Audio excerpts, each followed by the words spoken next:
If you are on this video, it is probably because you are wondering, why in the world is this going up and smacking and cracking new all-time highs and silver isn't? Why is gold going up and has now flipped the script on silver? Because it used to be silver hitting new all-time highs every single day and gold wasn't. I'm going to tell you the exact reasons as to why that is happening. We are taking advantage of this every single day inside of Nordic Alpha. I promise you. We just took a massive silver long the other day and it is now closed out. Why? Because we understand what the market is doing and we are prepared for it. From a day trading perspective, from a swing trading perspective, from an investing perspective, most of my net worth is in physical gold and silver. That's for a reason. You can read between the lines on that, right?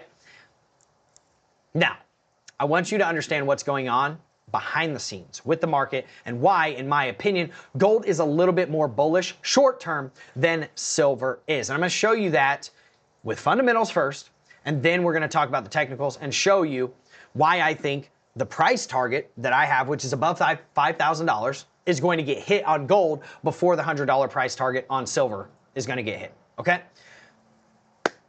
So let's talk about it. If you don't know who I am, my name is Drew Wolfer. I'm a pro trader and a commodities expert. I have a 91.5% documented and live tracked. You can go and check it anytime that you want win rate, and that win rate centers around gold and silver. Okay, we do this inside of Nordic Alpha every single day. If you want to get in, get in.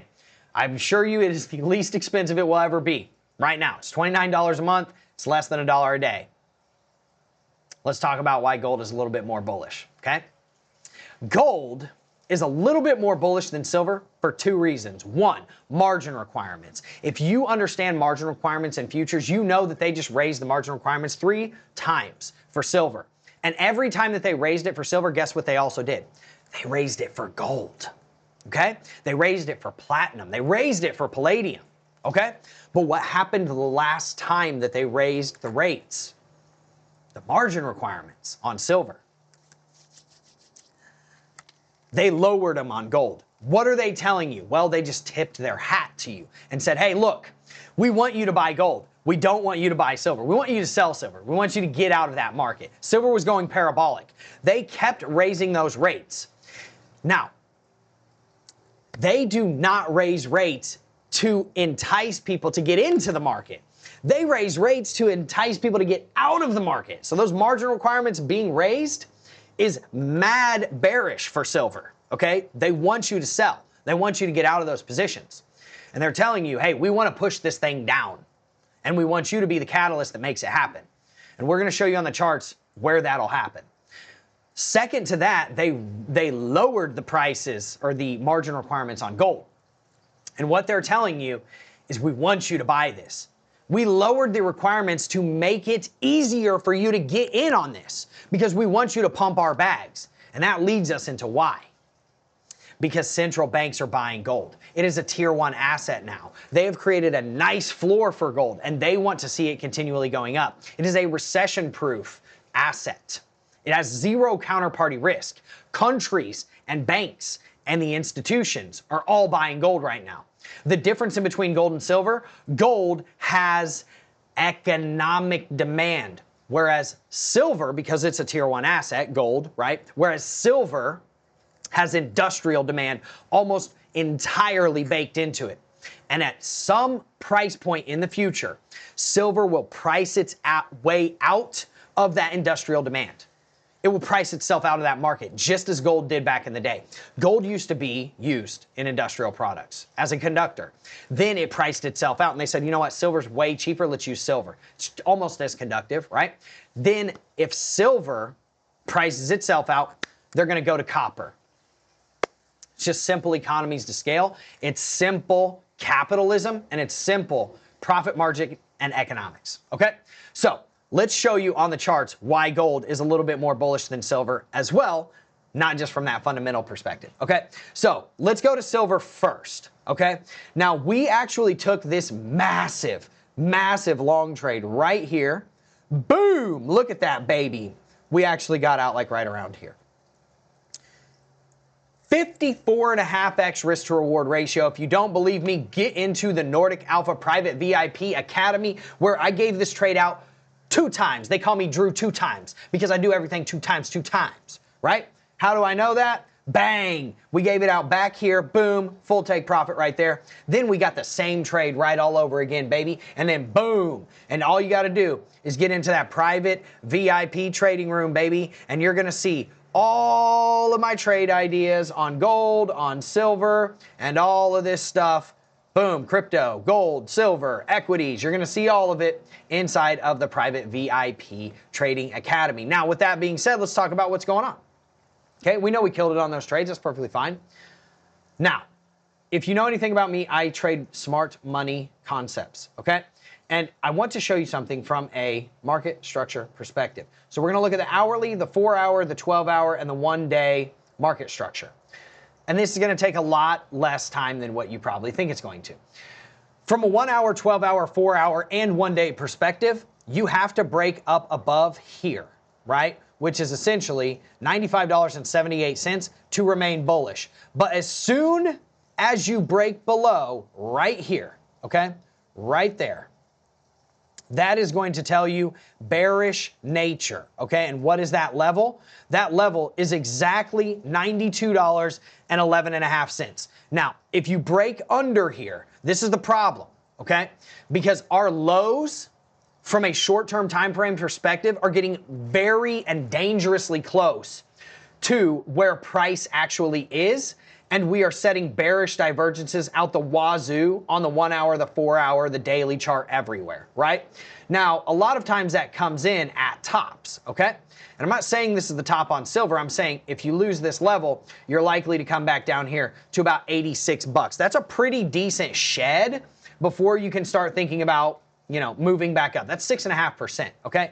Now, if you lose that level, boy, it brings you down to about 70 bucks where the 1-day market structure low is, okay?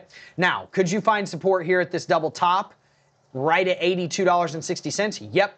But if you lose this level and then you lose $82.60, you're likely to come down here to about 70 bucks, okay? And then you can start legging your way up to the $100 price point that I've been talking about for a couple of weeks. But this is where market structure starts to get nasty. Okay, this is where it starts to get bearish on the 1-hour and 4-hour chart, and this is where it starts to get bearish on the 12-hour chart, which means that you're likely to come down here to potentially the 1-day structure, or at least halfway through it, probably to this naked VWAP. Now, why is gold a little bit more bullish than silver is right now? Well, it's because the market structure supports it.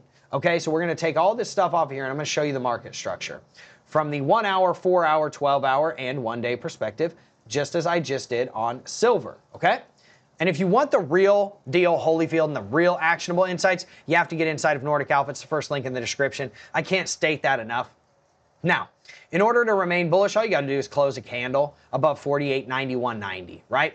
But if you don't, right, we could just see a nice little fade, and so long as you stay above $4,665, which that is $200 away from where we are right now, right? Like, you have to get a nice shed in order for us to go down there. You have to shed about 3.5%. That is a really good cushion to start continuing the uptrend, okay?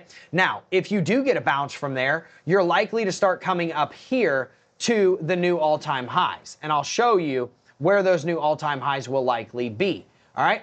And it will be right here. You'll probably see a little bit of resistance at $5,000. These are my proprietary deviation zones. No, I will not tell you what they are. If you want to know what they are, you got to get inside of Nordic Alpha, right? But one thing I can tell you is they hold up. And then, so long as we uphold the all-time high, the previous one, right? Because this would be a new all-time high. So long as we uphold that $4,900 range, boom, we're coming up here to $5,160 or thereabouts. Now, if you want to understand, like, how does this actually play out? Well, let me show you something. I'm going to show you the range where I literally called it on YouTube and in Nordic Alpha, where this was going to be a place where we were going to see a potential rejection. Okay, and look at this. This is your last leg of structure. Bottom to top, consolidation, boom, and then you blast it up, and guess where you went? To the bottom end of my secondary proprietary deviation zone. That is all I'm saying, okay? That is why gold is just a little bit more bullish than silver. Doesn't mean silver isn't bullish. Doesn't mean silver's going to 50 bucks. Doesn't mean gold's going to, $10,000 tomorrow. Also doesn't mean that gold's going to shed down to, $4,000 tomorrow either, right? Because so long as we stay up above $4,539, which is the previous all-time high, about $4,575, and I'll show you that on the chart just really quickly, right? Right here, and this level right here, which is the 1-day and the 12-hour market structure lows, so long as we bounce from here, we are still mega bullish on gold. So with that being said, if you want to understand why I had those price targets, hopefully that helped you, right? But I do think that gold will probably go above the $5,100 mark or to the $5,100 mark before silver will hit $100. And silver has a much higher likelihood of getting a larger pullback right now and getting into bearish market structure, at least on the smaller term time frames, than gold does at this point. So if I'm betting on anything right now, I'm betting on gold, baby. Doesn't mean I'm stopping or I'm selling my silver. It just means that if I'm going to be actively trading it, I'd like to be looking at gold a little bit more. So with that being said, if you like content like this, I appreciate you. Make sure you smash the like button, make sure you hit subscribe, and then boom, baby, bang on the notification bell. Comment anything that you want in the relevant sections. And if you want the real deal Holyfield and my trade setups, get inside of Nordic Alpha, $29 a month, less than $1 a day right now. It is the least expensive that you will ever see it, and I will see you all in there. Everybody have a wonderful day.